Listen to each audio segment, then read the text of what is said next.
Magistrate Xanthi told me you've been having trouble with your farm. Crop failure. It's as if Ares herself salted the earth. How are the crops failing? Blight. Few plants grow, and the ones that do are wilted and covered in spots. The gods would never let this happen if they were happy. It's my godless Ilotes, I tell you. You're a messenger of Zeus. You show them the light. I'll find out what's happening. Oh, thank Zeus. My Ilotes, Tefta and Maron. They work the fields, but they do not respect the gods. Teach them. I'll go talk with your Ilotes and see what they know.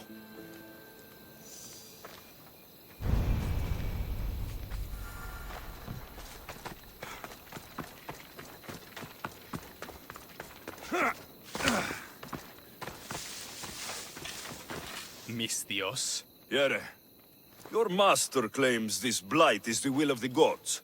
What do you think? Sometimes crops fail. Could be dry soil, could be insects.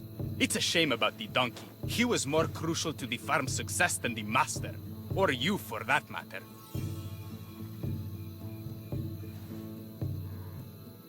If you're looking for a fight, Ilot, you're going about it the right way. Come on, then. Everyone's looking for an excuse to beat an Elot.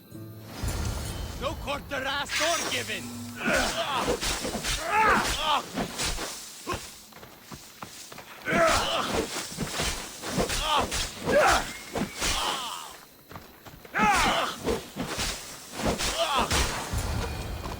You've proved your worth as a Spartan. You hit hard. Something upstream is making the water taste like a rusty blade. The water? I'll have to take a look.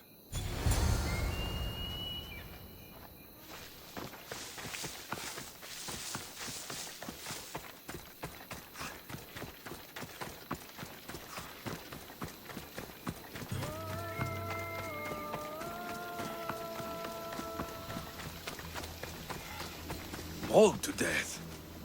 May your journey across the Styx be a more peaceful end than this.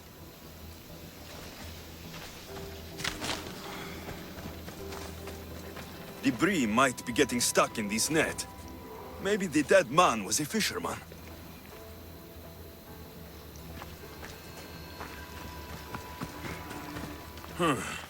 These don't look like the knife wounds of a man. I'll bet it's the metal from the armor giving the water a bad taste.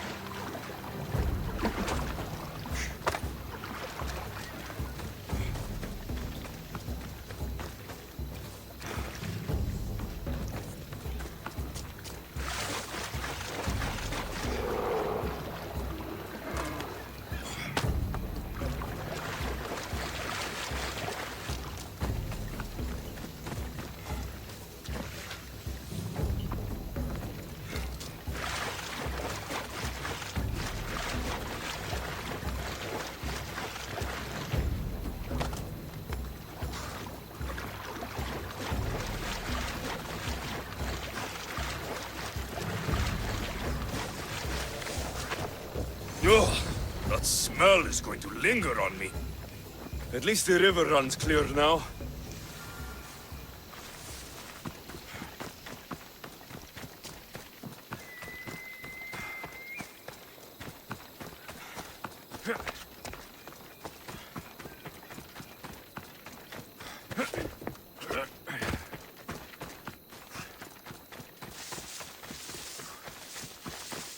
I heard that the crops haven't been producing this season. Laniki expects more crops every year. The soil needs to rest. So there could be nothing else causing the crop shortage. I didn't say that. I asked you a question, Ilot. I don't have all day. I'm going to teach you to respect your elders, Mistios.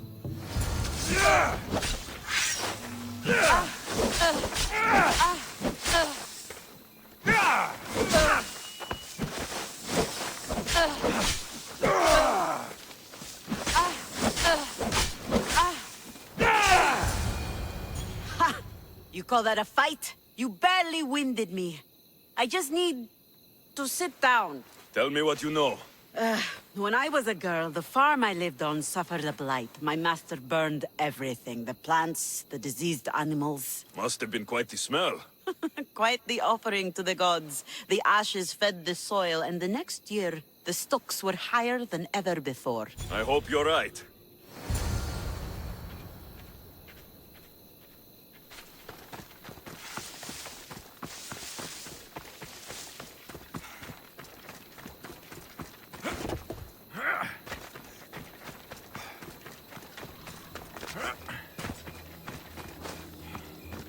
It's a wonder anything grows in this field, with all this mess crushing the plants.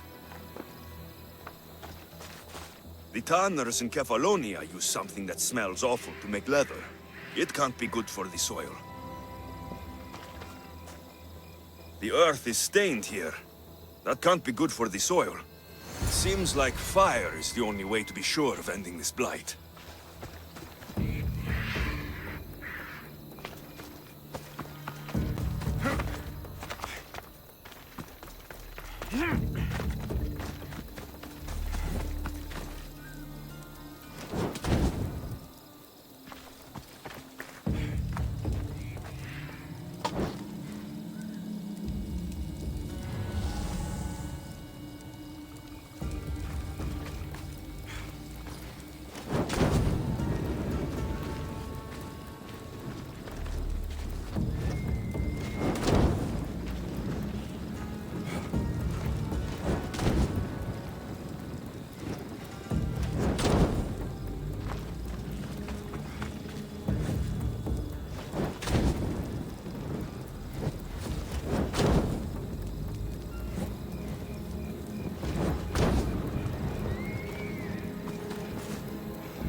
I can't believe I have to tidy everything up around here.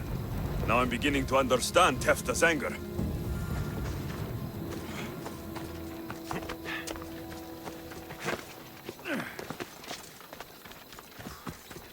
The diseased crops have been burned, and the river is cleared. That should be the last of the blight. Oh, you truly are God-sent. What was the cause of the rot?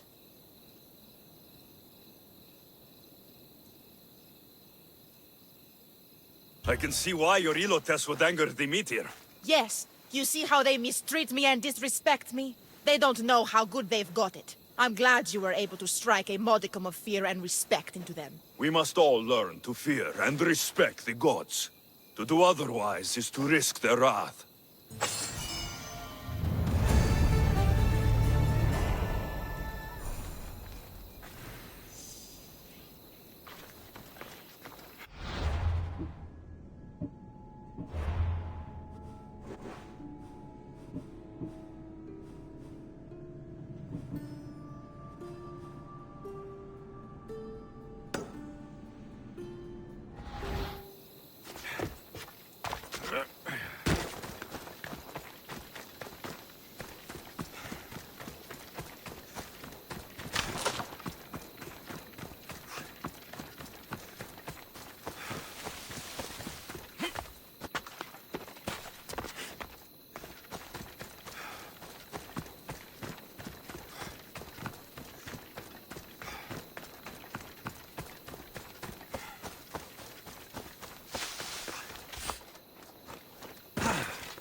will not be outmaneuvered by the Athenians. You're not one of my soldiers. You better have a good reason for being here. We Spartans stand together, so here I am. Yes, Spartan blood matters most. Looks like this victory will bring you glory. The rewards of skill and effort. It's the Spartan way. From slave to general, bathing in the blood of this war while our leaders stuff their faces and preen. The Polemarchos believe it's an easy victory. I will end this war in my favor. You have a strategy? Athenian Polemarchos are paralyzed with indecision. They serve too many masters. Making them slow to react. And that's where you come in. Infiltrate their forts and kill the Polemarchos. I need a way clear for my troops. I'll do my part. Consider the commander is already dead. Bring me their Athenian seals as proof. You'll be rewarded for your efforts. Ως φρένεται των αιματίων. Ως φρένεται των αιματίων σου. Ή να κατασκοπεύει τα σκηνήσεις μου. Ή να μάθει ποιον συναντώ. Φοβούμαι καθίζεσαι σε αυτή.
Ψεύδεσαι αναφανδόν. Είσαι ένα λαλό. Πόλεμος γίνεται. Λάβεις να ακούσει. Ψεύδες αναφανδόν. Εις αέραν λαλό. Πόλεμος γίνεται. Ελλάς. Σύτος. Τα χέρια καταλήγουν.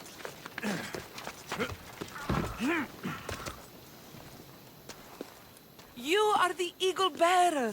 Wonderful. Magistrate Xanthi has spoken highly of you. Very kind of her. So here's the thing. My children have promising futures, but they refuse to learn and study. They think they know better, but they can't recite a poem to save their lives. Where do I fit into this? They've heard of the eagle bearer and worship the ground you walk on. If you related an epic story to them, I'd bet they retain it and impress their tutors. It's an odd request, but I've been asked to do stranger things. I'll do it. My children are waiting inside the temple of Dionysus Kolonatas for today's epic story. The subject is Perseus, which they should know well, but seem to forget all when questioned. I know this story well, of course, but my preferred version may not be what your children expect. Do not fear.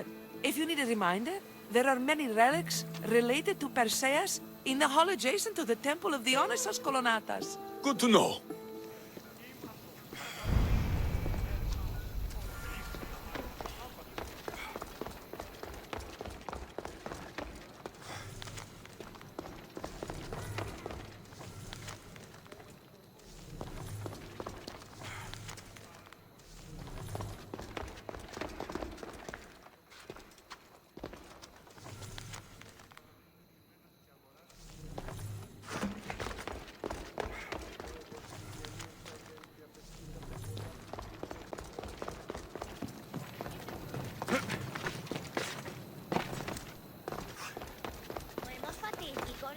Hello, I'm... The Eagle Bearer. We've heard all about you. Are you going to tell us a story today? Do we have to listen? We've heard it 100 times. Yes, that's me. And yes, I'm telling you a story.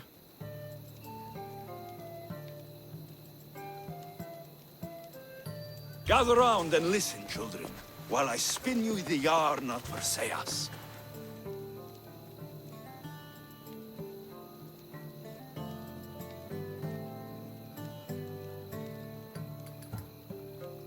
Acrisius, the king of Argos, was not a good man. He had one child, a daughter, Danae. Bitter that he had no son, he went to the oracle of Delphi and heard a prophecy that chilled him. Ooh, what was it? The oracle said Acrisius would be killed by his grandson. But Danae was unmarried and childless at the time. To protect himself, he locked Danae in a bronze room, open only to the sky. Ooh! However, mighty Zeus saw the girl and fell in love with her. He transformed into a golden shower and seduced her. Danae gave birth to a son, Perseus. I knew it. King Acrisius couldn't kill the boy for fear of angering Zeus. So, he put his daughter and grandson in a wooden crate and tossed them into the wild sea to be drowned. How horrid! Poor Perseus.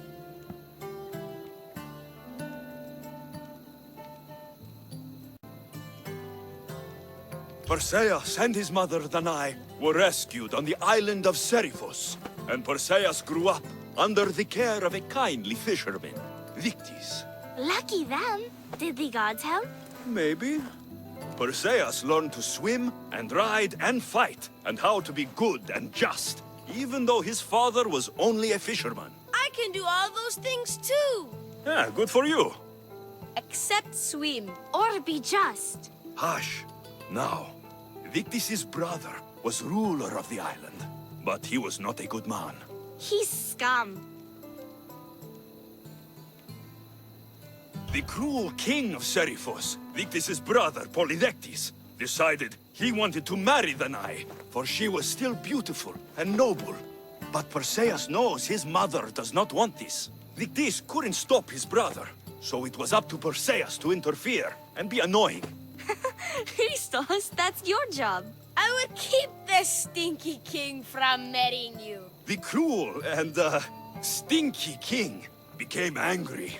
To get rid of Perseus, Polydectes sent him on an impossible quest. Prove yourself a warrior, and fetch me a worthy wedding gift, the king said, by killing a great monster! I knew it! Shh, I knew it too. Polydectes told Perseus to bring back the head of Medusa, the Gorgon, whose gaze could turn anyone who looked into her eyes to stone. Ah! Polydectes knew that Medusa would be Perseus' death. That stinker! But the evil king did not know Perseus was favored by the gods. Hermes gifted Perseus with winged sandals and a silver sickle, and Athena gave him a bronze shield polished mirror bright. Perseus flew to Medusa's lair and used the shield to watch her reflection. He cut off her head with the sickle of Hermes. As she died, the winged foal Pegasus sprung from her neck. Yes! Flying home, Perseus found the maiden Andromeda, chained on the Ethiopian cliffs, waiting to be sacrificed to the baleful sea monster, Ketos. Perseus used Medusa's head to turn Ketos to stone, rescued Andromeda, and married her. Take that, Ketos! Perseus returned home to find King Polydectes relentlessly pursuing Danae. They quarreled, and Perseus showed the king his wedding gift. When he saw Medusa's head, Polydectes turned to stone. Yes!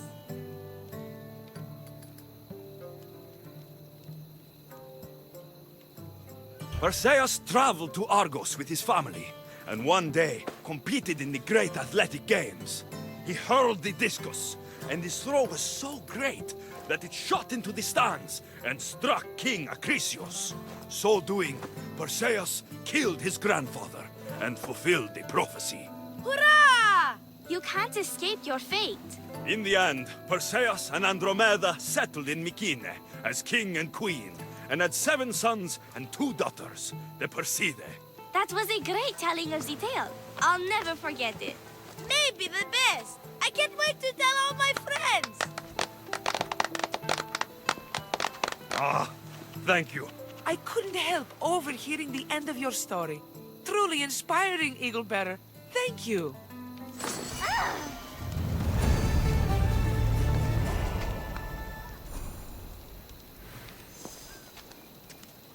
Podemos Πρέπει αυτή η μετέφερε, πάτη